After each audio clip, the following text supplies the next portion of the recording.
Hi everyone, welcome back to my channel. My name is Anil and from today we are going to start a new series on React with the Redux.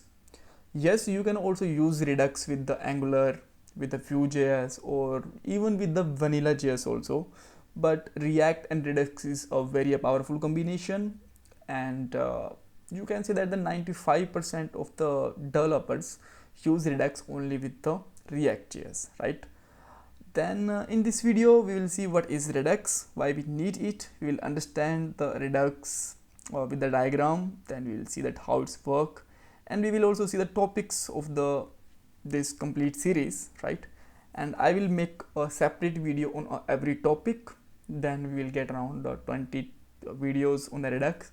Then we will just make a small project with the React and Redux, and after that we will just make 2 or 3 videos on interview questions with the React, so that you can just feel the confident in the every corner of the Redux and React as well, right? Now the question is, what is the Redux? So in a simple word you can say that Redux is a container of your application data, right? You can just say that it's like a storeroom of your home. Like you just want to store something, then you can just store in the storeroom, and then you just need it, then you can just grab it back, right? Or in the simple words you can say that I will show you the diagram where you will just get the more clarity about the Redux. Don't worry if you did not get this point. So people just say that this is a state management tool. So what is the state? Is it the same state that we use in the components? No, the component state and the Redux state are completely different. Component state only belongs to the component, but this Redux state actually belong to your complete application state, right? And state management, simply you can say that it will just manage your data. Or let's say you have 100 data for a moment, then you just remove some data, or then just you add some data, so your data is actually just fluctuating. Then Redux can easily manage it, so that's why we just call it the state management tool. Then why we need it, I'll tell you in this video uh, in a very particular example.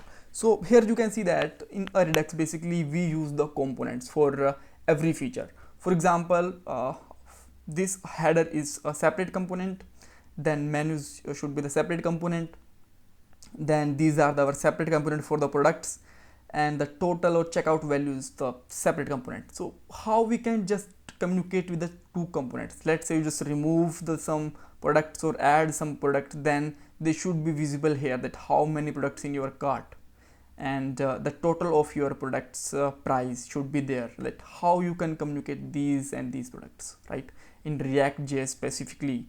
So yes, you can do it with the another ways also, like context API, or you can with the local storage also, but actually they are not a very reliable way to do it, right? So for that you can just use Redux. Redux will just store the whole data, like whole these product data and carting and total in a store, and when you just need them in any component, you can just call the data and grab it in your just place, right?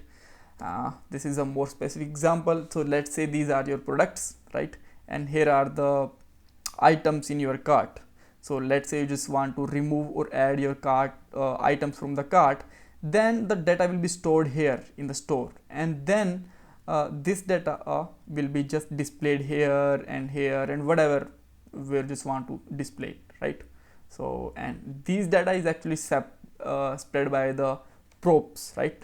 I hope you understand what is the React props. If you did not understand, then don't worry, after the 2 or 3 videos I will just make a complete session about the props, because before going to start with the Redux I will just teach you the props again, right? Because Redux is completely based on the props when you just use it in the component, right? So you just understand that this is our store which is related to the Redux, and this our website will just get the data and store the and push the data in the store. So now maybe you just think that, okay, so this store is kind of database system. No, this is not a kind of database system. If you just want to relate with something, then you can just say that this is the an array, a big array that just storing the data for your complete application. For example, you are just making the e-commerce site, then it will just take the data for users, products, price, and everything, like shipping address, billing address, everything, right? When we just need it anywhere, then we just call it, and this data will be just displayed here, right? So these are the topics that we are just going to learn in this video. We will just get the introduction in this same video, then we will understand the React and Redux architecture, props in the Redux, because as I already told you that with the React and Redux, everything will work with the in the props. So we will just make a video on it, then we will install the Redux and React. We will understand some files and wrappers kind of things, then action reducer, root reducer, containers, middleware selector, and then we will make a project, or you can say that a small project with the Redux, and you will just get the code of this project from my GitHub link is also, and whenever I will just make it, I will just place the link also for my this project, right? Then we will make some videos on the interview questions also, so that it will help us, or so that you can just crack the interview, right? So that's all about the complete series, and this is basically a theoretical video. After just 2 or 3 videos, we will just jump on the practical part also. So please don't forget to subscribe my channel and like this video. Bye bye, take care.